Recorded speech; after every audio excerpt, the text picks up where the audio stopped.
बिस्मिल्लाहिर्रहमानिर्रहीम। अस्सलाम वालेकुम वरहमतुल्लाहि वबरकातुहू। काबिल एहतराम व्यूअर्स, मेरी दिल से दुआ है कि अल्लाह रब्बुल इज़्ज़त हम सब की उम्र में, इज़्ज़तों में और रिज़्क़ में बेबहा बरकतें रखे। हमारे यहाँ जो मरीज़ हैं, अल्लाह ताला उन सब को शिफ़ाए कामिला अता फ़रमाए और जितने मुसलमान इस दुनिया से क़ज़ाए इलाही से रुख़सत हो चुके हैं, अल्लाह ताला उन सब के दर्जात बुलंद फ़रमाए और उन्हें अपनी जवारे रहमत में बुलंद मुकाम अता फ़रमाए और हमारी औलादों को हमारी आँखों की ठंडक बना दे। आमीन या अरहमुर राहिमीन। इन्हीं दुआओं के साथ आज मैं हमेशा की तरह अपना एक नाश्ता और अपनी बेटी का एक नाश्ता आपके साथ शेयर करूंगी। आज उनका ऑफ है और मेरे साथ ही आज इंशाल्लाह वो नाश्ता करेंगी। तो चले सबसे पहले हम लाइबा का नाश्ता बनाते हैं। तो इसमें मैंने एक भारी सा पेड़ा लिया है। फिलिंग का पहला असूल कि हम पेड़ा बड़ा रखते हैं और सेंटर से कटिंग करके फिर उसके दो छोटे छोटे पेड़े बना लेते हैं और इसके बाद हम इन दोनों पेड़ों को थोड़ा थोड़ा सा दोनों हाथों से दबाएंगे और उसके बाद इनको बेलते हुए ये चपातियाँ छोटी छोटी दो बना लेंगे और फिर हम इसके अंदर फिलिंग करेंगे। तो मैंने तो अपने लिए मूली का पराठा बनाया था और इंशाल्लाह आपके साथ जल्दी ही शेयर करूँगी इंशाल्लाह। और यहाँ मैंने उनके लिए चिकन का जो कीमा है, कच्चा कीमा, उसके साथ मैंने ये फिलिंग की थी। तो कच्चे कीमे के बहुत ही नफीस और बहुत ही टेस्टी क्रिस्पी पराठे बनाना कोई मुश्किल काम नहीं है, बहुत आसानी से बन जाते हैं और फटने का तो सवाल ही पैदा नहीं होता। यहाँ शीट मैंने आपको पहली टिप देनी है इस जो फ्लावर वाले पराठे के लिए कि ये देखें कि मैंने इसको एक चॉपर में डाल के इसमें अनियन, साथ ही में इसके अंदर ग्रीन कोरिएंडर, ग्रीन चिली और चाट मसाला, इसी के साथ हल्का फुल्का मैंने जो नमक मिर्च अकॉर्डिंग टू टेस्ट, दो पराठों के लिए मैंने ये फिलिंग बनाई थी और इसको मैंने बना के तो ये बहुत ही क्रीमी सी फाइन पेस्ट बना के तो इसके ऊपर इक्वली स्प्रेड कर दी है और दूसरी चपाती रख के तो इसके किनारों को हम अच्छे से दबा लेंगे और इसी के साथ फिर इसको हल्का सा हम फ्लावर डस्ट करके तो इसको हम बेल लेंगे। इस पराठे को आपने बहुत ज़्यादा थिन नहीं बेलना और इसको एक मीडियम सा जो साइज़ है वो रखना है ताकि ये इस प्लास्टिक शीट से बाहर ना जाए और इसके बाद हम फोक की मदद से इसको फ्लावर की शेप देंगे।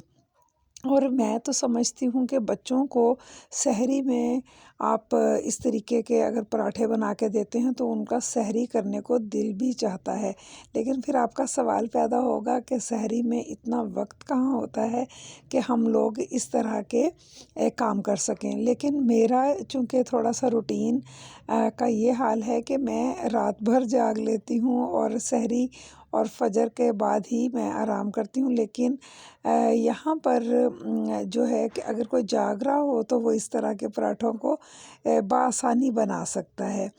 और इसमें यह है कि जो मैंने फोक के निशान लगाए थे, उन्हीं फोक के निशान के साथ आपने एक इक्वल साइज़ को अपने जहन में रखते हुए नाइफ़ की मदद से कट्स लगाने हैं और इनको दोनों साइडों से इस तरह से पकड़ के नोक को दबा के एक पेटल की शेप देनी है। और ये देखिए बहुत आसानी के साथ ये बन रहा है और आपने पराठे को मूव नहीं करना, शीट को मूव करना है। शीट को मूव करने से ये होगा कि पराठा जो है वो अपनी जगह फिक्स रहेगा। नीचे हमने फ्लावर जो है वो डस्ट किया हुआ है, ये आपस में चिपकेगा नहीं, लेकिन उसको उठाने की और तवे पर डालने की जो टेक्निक है वो आपने ज़रूर नोटिस करनी है और हाथ में इस पराठे को उठा के पैन में नहीं डालना। मैंने उसको लाइट सी फ्लेम पे रख के तो इसको मैंने किया हुआ है हॉट, बहुत तेज़ गरम तवे के ऊपर हमने ये वाला पराठा नहीं डालना क्योंकि इससे ये फ़ौरन कुक होना शुरू हो जाता है। और जब आप कच्चे कीमे के पराठे बनाते हैं तो उसके लिए फ्लेम को लो ही रखना चाहिए ताकि वो अच्छे से अंदर से कुक हो जाए। और यहाँ मैंने फ्लावर की फाइनल शेप देने के लिए इस कटर का इस्तेमाल किया है और आप इसको बन जाने के बाद देखेंगे कि ये बहुत ही खूबसूरत लग रहा है। तो बच्चों के लिए ये सब करना पड़ता है। खैर मेरी बेटी तो कॉलेज जाती हैं, लेकिन मेरे लिए वो एक बच्चे ही जैसी हैं और इसलिए उनको खुश करने के लिए आज ये पराठा बन रहा है। तो शीट के समेत डाला और फ़ौरन ही शीट को इस तरह हम हटा लेंगे। डस्ट तो हमने किया हुआ था, इसलिए ये बिल्कुल भी अपनी शेप ख़राब नहीं करेगा। तो इस तरह के प्यारे-प्यारे काम जो हैं वो बच्चों के लिए करें तो बच्चे बहुत खुश होते हैं और फिर वो अपना मज़ेदार सा क्रिस्पी पराठा खा भी लेते हैं। तो इस तरह बेहतरीन नाश्ता देना चाहिए बच्चों को, हेल्दी नाश्ता देना चाहिए, इनकी सेहत के लिए बहुत ज़रूरी होता है।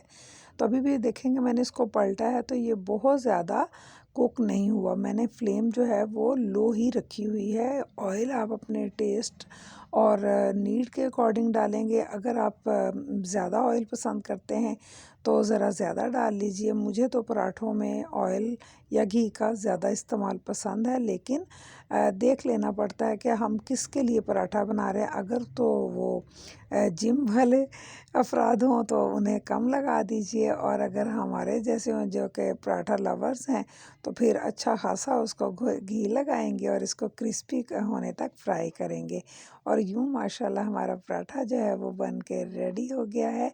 तो अब हम लोग इसकी सर्विंग शेयर करते हैं कि हमने इसके साथ मौसमी मैंने काट के रखी थी, एक मैंने टमाटो का प्यारा सा रोज़ बनाया है, साथ में रायता है, साथ में कश्मीरी चाय है और ये है लाइबा का नाश्ता। मैंने अपना जो मूली वाला पराठा था वो अलग से बनाया था और उनका एक शूट जो है वो उन्होंने इसमें ऐड किया है, एक पिक्चर उन्होंने इसकी बनाई है।